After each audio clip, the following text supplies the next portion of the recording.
And good morning. Welcome to WGN-TV Political Report. I'm Paul Lisnick. We begin this morning in Springfield. After years of failed attempts, lawmakers in both chambers have passed a bill that will give Chicago an elected school board. Chicago is currently the only school district in the state without one, and most people agree the time has come. But how exactly to make it happen has caused disagreement among Democrats in the State House and at City Hall. Here's where negotiations ended up.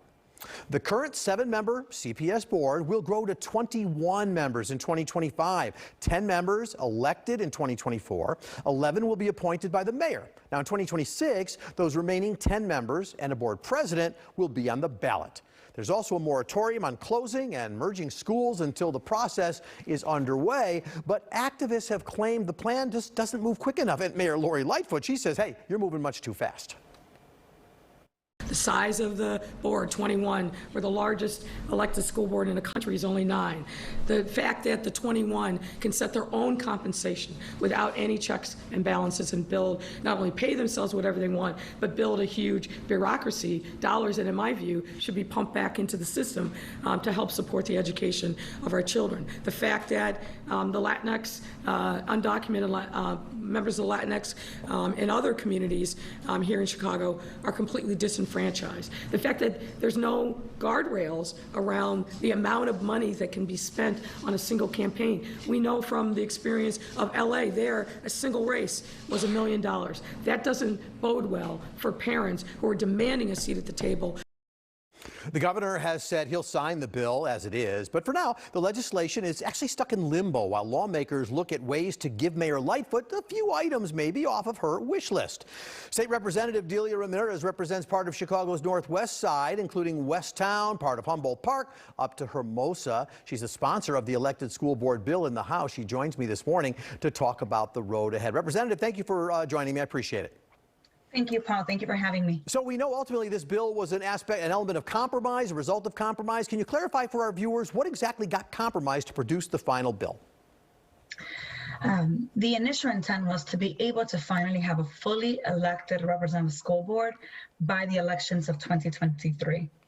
What we ended up with was a hybrid transition board that would get us to a fully elected representative school board by 2026. With a start date official of January of 2027. So we have a transition period. And that means that 10 are appointed, as you mentioned earlier, and 10 are elected in the first phase of that within 10 districts, and the mayor appoints a president through 2026.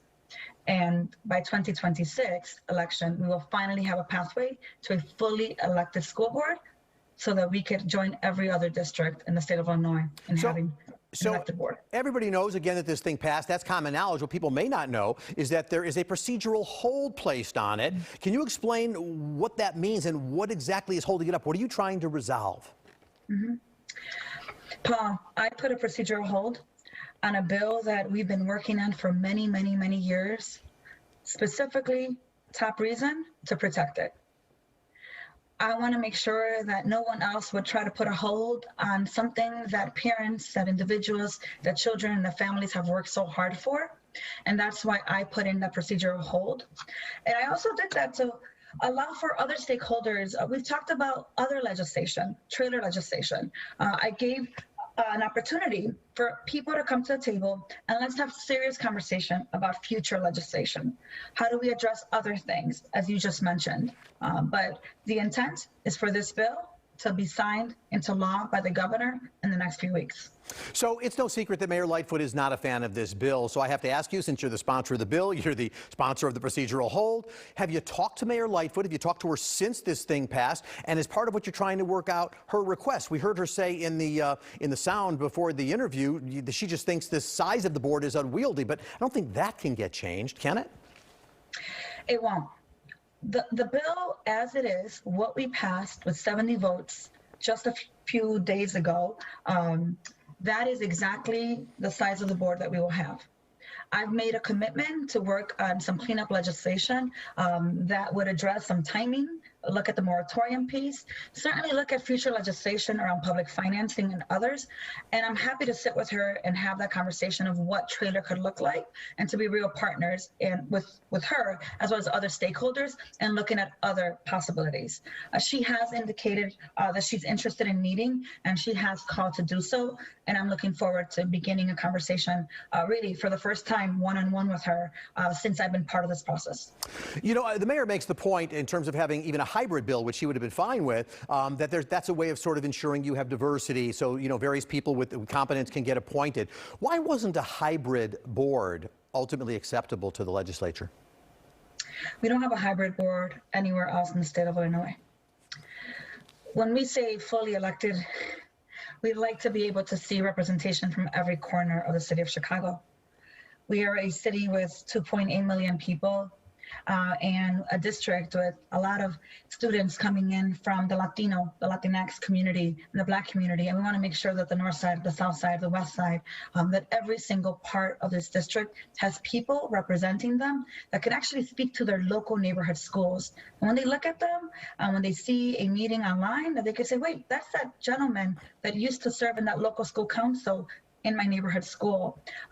That requires for us to be able to have enough space and for enough people to be able to be there, enough parents, enough former students. So at the end of the week, we heard that the Illinois Senate Human Rights Committee, I know it's the Senate side, but they're addressing a modification to provide for non-citizen residents with a voter registration affidavit that would allow them to vote in only school board elections. Can you talk more? I know there's a model in San Francisco and some parts of Maryland. Can you talk more about that? And, you know, how do you adjust for people getting to vote when they otherwise can't vote? Senate Bill 1565, sponsored by Senator Villanueva, someone who I respect highly and had the honor to work with for a bit in the House. She has introduced this legislation, and I am in full support of it. We didn't put that language into this bill because this bill was specifically for the city of Chicago. The bill that she is carrying now would make it possible for anyone, regardless of legal status, over the age of 18 to be able to vote in elected school board elections across the state of Illinois. To me, it's extremely important. This is not just an issue in Chicago, it's an issue in Joliet. It's an issue in Waukegan. It's an issue in Naperville. It's an issue across the state where families, immigrant families like mine, have absolutely no say oftentimes because there's not one school board member that looks like them. They don't have a principal that looks like them. And it's extremely important that they too have an opportunity to have a say in their children's education. All right, Representative Delia Ramirez, thanks for clarifying and shedding some light on this topic. We'll keep an eye on it. We'll probably want to talk to you again. Thank you and have a great Sunday. Thank you. All right, coming up next.